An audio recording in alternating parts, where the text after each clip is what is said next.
अफगानिस्तान में 20 साल बाद सत्ता वापसी करने वाला तालिबान एक एक पैसे के लिए मोहताज है। नौबत हथियार बेचने तक की आ गई है। सूत्र बता रहे हैं कि देश चलाने के लिए तालिबानियों ने हथियार के बदले अफ्रीकी देशों से हीरे की बिग डील की है। वहीं आईएमएफ और वर्ल्ड बैंक के आर्थिक मदद से इनकार के बाद तालिबान पैसों के लिए और भी मारा मारा फिर रहा है। अब वो अपने मुल्क में भी सोने का खजाना ढूंढ रहा है। बंदूक से इश्क और बारूद से मोहब्बत, तालिबान की यही हकीकत है। महिलाओं पर बंदिश, अवाम पर अत्याचार, तालिबान का यही व्यवहार है। लेकिन क्या गोला बारूद से खेलने वाले तालिबानी अब हीरा जवाहरात से खेलेंगे? क्या महिलाओं पर कोड़े बरसाने वाले तालिबानी अब सोने का व्यापार करेंगे?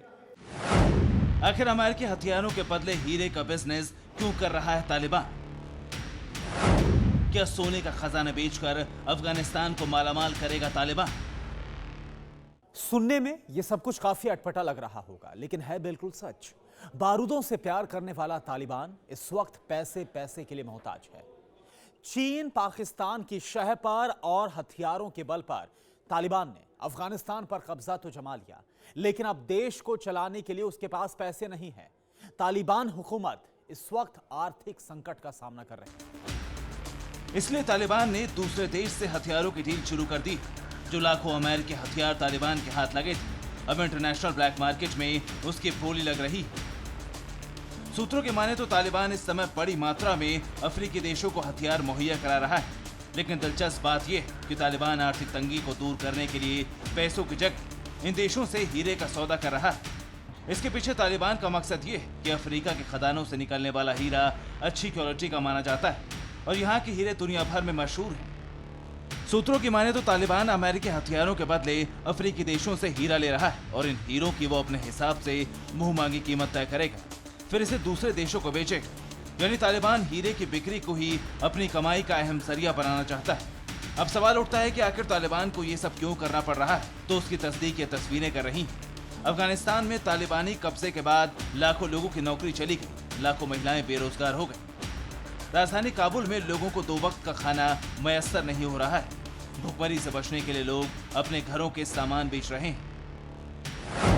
टोलो न्यूज के रिपोर्ट के मुताबिक काबुल के पार चमन ए हौजरी की तरफ जाने वाली सड़क पर कालीन, फ्रिज, टीवी, सोफा समेत घर के कई सामान रखे हुए हैं। लोग कौड़ियों के दाम पर अपना सामान बेच रहे हैं। 1 लाख रुपए का घरेलू सामान लोग महज 20,000 और 25,000 का फ्रिज सिर्फ 5,000 रुपए में बेच रहे हैं। इतना ही नहीं, तालिबान राज में अफगानिस्तान में महंगाई भी आसमान छू रही। पिछले दिनों काबुल एयरपोर्ट की उस रिपोर्ट ने सबको चौंका दिया, जिसके मुताबिक वहां एक बोतल पानी 3,000 रुपए में और 1 प्लेट चावल 7,500 रुपए में मिल रहा था। मतलब एक तरफ नौकरी खत्म, बैंक बंद, देश बेहाल, सरकार कंगाल, ऊपर से तालिबानी अत्याचार और इन सब के बीच जिंदगी चलाने की जंग, पेट पालने की जंग। इसीलिए 2 जून की रोटी के लिए जो जिंदगी भर की कमाई सड़क पर लेकर बैठ गए हैं, बाल बच्चों का पेट पालने के लिए टीवी, फ्रिज और एसी बेच रहे हैं। तो सोचिए, अफगानिस्तान में गरीबी की मारी जब आवाम इस कदर छटपटा रही तो उसकी सरकार पर क्या गुजर रही होगी। जानकार बताते हैं कि तालिबानी हुकूमत के सामने इकोनॉमी की चुनौती ही सबसे बड़ी है। बताया जाता है कि सत्ता पर काबिज होने के बाद तालिबान को यह पता चलने लगा कि महज लूटपाट, फिरौती, मनी लॉन्ड्रिंग, ड्रग्स तस्करी और अरब देशों के शेखों के डोनेशन से देश को नहीं चला पाएंगे, वो पूरी नहीं हो पाएंगी जरूरतें। इसीलिए अब वो अंतर्राष्ट्रीय समुदाय से आर्थिक मदद के जुगाड़ में लगे हुए हैं।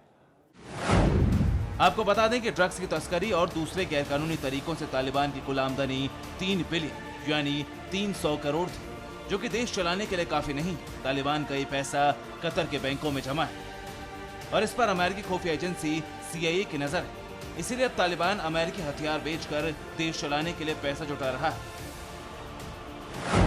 सूत्र बताते हैं कि तालिबान ईरान और मिडिल ईस्ट के जरिए ड्रग्स और हथियार अमेरिका में सक्रिय आतंकी संगठनों बोको हराम और अल शबाब को बेच रहा है और बदले में उनसे हीरे की डिमांड कर रहा है। इतना ही नहीं, देश चलाने के लिए तालिबान ने अपनी नजर अफगानिस्तान की बेशकीमती सोने के खजाने पर भी गड़ा दी। केयरटेकर सरकार ने 2000 साल पुराने बैक्ट्रियन खजाने की तलाश शुरू कर दी। दरअसल बैक्ट्रियन खजाना अफगानिस्तान की एक महत्वपूर्ण संपत्ति है। 4 दशक पहले उत्तरी जजवान प्रांत के केंद्र शेरबरगन जिले के तेला तापा क्षेत्र में बैक्ट्रियन गोल्ड खजाना मिला था। बताया जाता है कि इस खजाने में हजारों सोने के टुकड़े हैं, जिनमें सोने की अंगूठियां, सिक्के, हथियार, झुमके, कंगन, हार, हथियार और मुकुट भी हैं। सोने के अलावा ये खजाना कई बेशकीमती पत्थर जैसे फिरोजा, कारेलियन और लेपिस लाजुली से तैयार किया गया था और इसे फरवरी 2021 में पूर्व सरकार द्वारा राष्ट्रपति भवन में लाया गया था। आशंका जताई जा रही कि पूर्व राष्ट्रपति अशरफ गनी इसे अपने साथ ले गए होंगे। इसीलिए तालिबानी सरकार ने दो टूक कह दिया है कि अगर बैक्ट्रियल खजाने को बाहर भेजा गया तो ये देशद्रोह है। Bureau report, TV9 Bharatvarsh. परवाह देश की, सोमवार से शुक्रवार रात 10 बजे टीवी9 भारतवर्ष पर।